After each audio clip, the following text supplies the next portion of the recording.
Welcome, adventurers.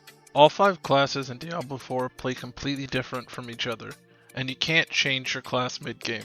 So I want to help pick the right class for you before investing a lot of time in something you don't want to play.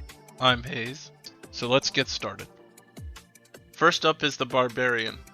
This Master of Weapons is of course perfect for anyone who wants to stay up close and personal with extra risk. You unlock the Weapon Expertise system at level 5, which allows you to build proficiency with individual weapon skills. Example of these weapons are one-handed maces. You'll start dealing more damage to stun targets, or if you're a fan of two-handers, you can look to the two-handed axe, which will do more damage against targets with a vulnerability status. Another new thing coming to Barbarian in Diablo 4 is the Arsenal system. This new system allows Barbarian to equip 4 weapons at one time, seamlessly changing between each weapon base on the skill that you use. You also have a lot of ways to buff yourself, such as increasing your damage, movement speed, and reducing damage taken for a short time with different skills. While the Barbarian in-game potential has more gear scaling potential than any other class, they lack any range skill options and are purely a melee playstyle as before in other Diablo games. There are plenty of skills to counter this, including several movement skills. However, for all of your damage again, you will be required to stay close to the enemy to continue doing consistent damage, creating a very high risk playstyle. Make sure to check out my in-depth Barbarian guide coming soon to make sure you're doing everything to optimize this class, as it will definitely be a juggernaut in the endgame. Another class that brings, in my opinion, the most variety is the Druid. This class is more focused on offering vastly different gameplay styles that all fit the Druid fantasy. From shapeshifting into a werewolf or a werebear for some pretty devastating attacks, as well as offering durable defenses, to a caster playstyle that uses primal magic to summon things like massive earth spikes or thunderstorms that take up the whole screen. Druid offers some no doubt fun abilities. There are also skills that add animal companions to your arsenal, but unlike Necromancer, where it is a class mechanic, Druid will be required to unlock individual minion skills. Druids also offer a lot of ways to debuff your enemies, especially with the vulnerability status. This increases the damage that an enemy takes by 20%. So no matter if you want to tank damage or deal it, or even play more like a support, spreading debuffs to enemies so your friends deal more damage, the Druid has got you covered with a wide variety of abilities. At the time of this video, the Druid class mechanic is not documented very well, but be sure to check out in-depth Druid guides coming soon to make sure you're not missing out on anything about the Druid class. Furthermore, on the Druid, reports of low damage have plagued them through the beta testing. However, from personal playtesting and Blizzard themselves, the Druid will no doubt be one of the strongest class in the game and showed that in the latest internal playtesting. While there are some unknowns about the Druid's class ability, it will sure to be a safe, tanky pick for hardcore and softcore. If you are solo, a Necromancer is a strong pick for you, because with this class you have access to a variety of skeleton summons that can help you take aggro, deal damage, and just be helpful in general. These can be upgraded with various buffs after you unlock your class special ability. You can customize your minions to best fit your playstyle, along with power of using the dead and the iconic corpse explosion skill, which is back.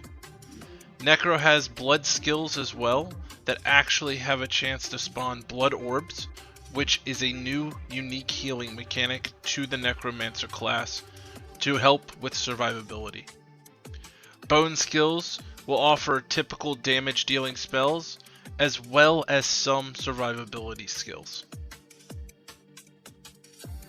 Overall, the Necromancer class hits the mark for the class fantasy of a necromancer and provides a multitude of playstyles.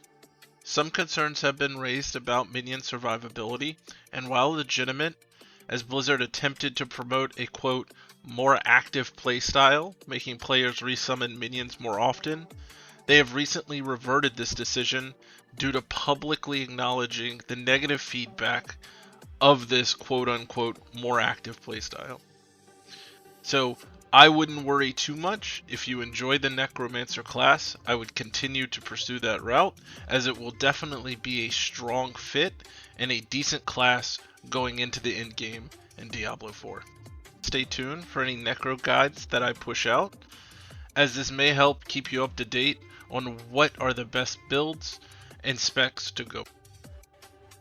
On the opposite side of the Barbarian playstyle, we have the Sorcerer, which gives you access to a few variety of spells to destroy your enemies at afar with elemental damage. This one definitely has some of the most visually impressive skills and will no doubt be amongst the strongest choices of classes to pick in Diablo 4. Enchantments is the Sorcerer's class mechanic, and it allows you to gain passive buffs for specific skills that you select. Some of these spells in question will create a stronger effect for the spell, such as adding a homing capability, but some are really just general buffs, such as flat damage or adding additional crowd control. Some effects can even make you immune to certain damage types, or when you take fatal hits. There's a lot of synergy between spells from the same damage type, like frost spells triggering additional effects against a target that is already frozen. And while you definitely have some defensive options like barrier or the ability to teleport away, the Sorcerer will still remain a glass cannon and will no doubt be the squishiest class out there. But again, don't worry if Sorcerer is the thing for you. Just be careful to keep the enemies at far, and Sorcerer will for sure still be a very powerful and versatile class. Make sure to check out my Sorcerer guide coming soon to see what enchantment combos are the best and what builds are doing well.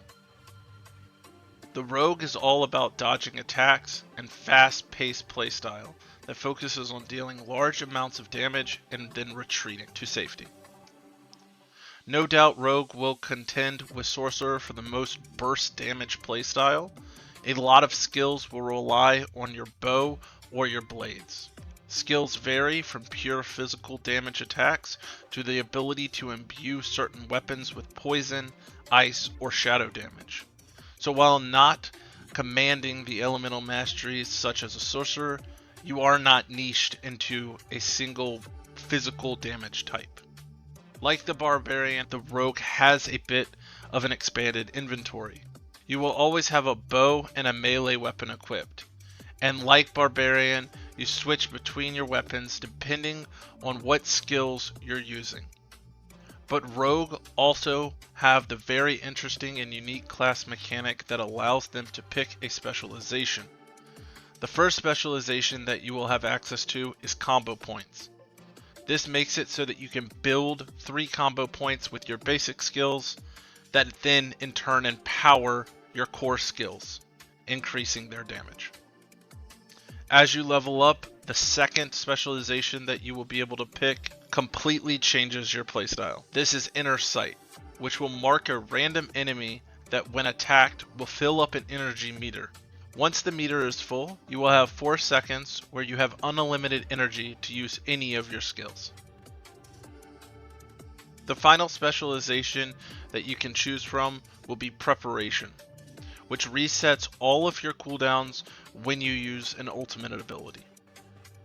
We'll have to wait and see what specialization will come out on top.